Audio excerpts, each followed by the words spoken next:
Welcome back. In this video, I'll be discussing how our physiology is related to stress. And let's see if we remember some terms from biopsychology. So the hypothalamus, the pituitary gland, and the adrenal glands all work together to physiologically respond to stress. This system is called the HPA axis, in which the hypothalamus releases hormones to the pituitary gland to respond and activate the adrenal glands in order to produce cortisol. And cortisol is a stress hormone that helps provide energy to help us with a certain stressor. And in short bursts, this process and release of cortisol can really help us manage stress. But when we reach de-stress and we have exhausted ourselves from high levels of cortisol, these high levels of cortisol can become damaging, which can weaken our immune system. And excess of stress can lead to different psychophysiological disorders. Here's a list of some common psychophysiological disorders. So, for example, if I have a cardiovascular disorder, I might experience hypertension, which is the tightening of arteries and veins, or heart disease. If I have a gastrointestinal issue, I might have irritable bowel syndrome. Respiratory and lungs issue, I might have asthma or different allergies. And these are some psychophysiological disorders that are related to stress. And an excess of stress can affect our immune system, as I mentioned. Our immune system is a collection of cells, organs, and tissues that act as a surveillance system for our body, detecting weaknesses and detecting diseases and illnesses, and counteracting those diseases and illnesses. If the immune system is negatively affected by stress, then immunosuppression can occur, in which the immune system doesn't respond as it usually does. And if this happens, then people are more susceptible to diseases, infections, and illnesses.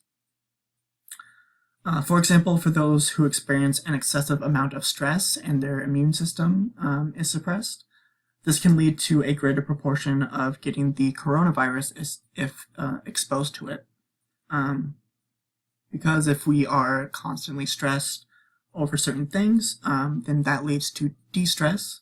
And in de-stress, our immune system can become compromised and suppressed, therefore leading to more susceptibility of different diseases, infections, and illnesses, such as the coronavirus. And this is why it's really important to manage your stress, as we'll cover soon. So for example, if we have maybe 1 month of a chronic stressor, and then we see the increase of the percentage of people with a cold, and that seems to increase a little bit with 3 months, and then tends to be about the same between the two of 1 month and 3 months for a chronic stressor, similar to a non-chronic stressor.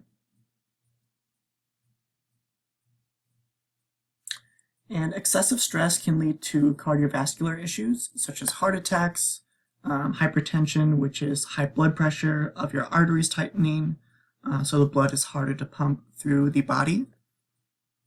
In males, some common symptoms of heart attacks can include lightheadedness, shortness of breath, perspiration and sweating, chest pain and pressure, and stomach pain. And more likely in females, some common heart attack symptoms include dizziness, anxiety, back and neck pain, shortness of breath, and nausea and vomiting.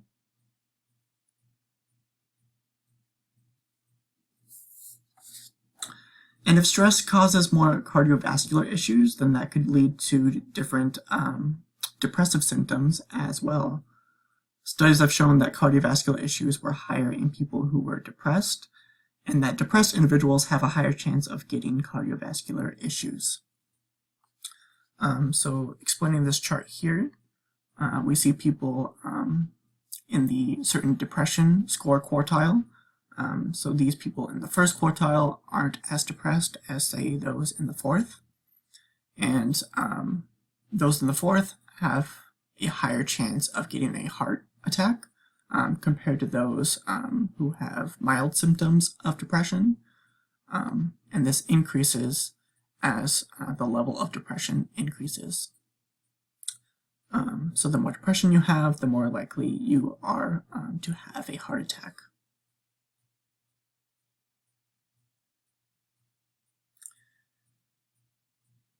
And then stress and its physiological symptoms can cause issues for those with asthma as well. Asthma is a disease in which a person's airways can become constricted, which makes it significantly harder to breathe naturally. Higher levels of emotional distress may more likely negatively affect the airways of the lungs. And exposure to stressful experiences, especially those with parental or relationship conflicts, has been linked to the development of asthma during one's lifespan.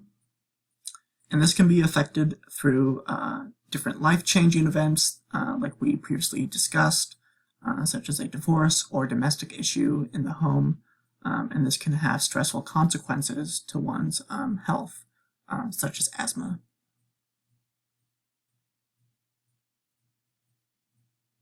And then that's it for the physiology of stress. In the next video, I'll be talking about how we can cope with stress. So please see that video for some helpful tips and to learn how to cope with stress.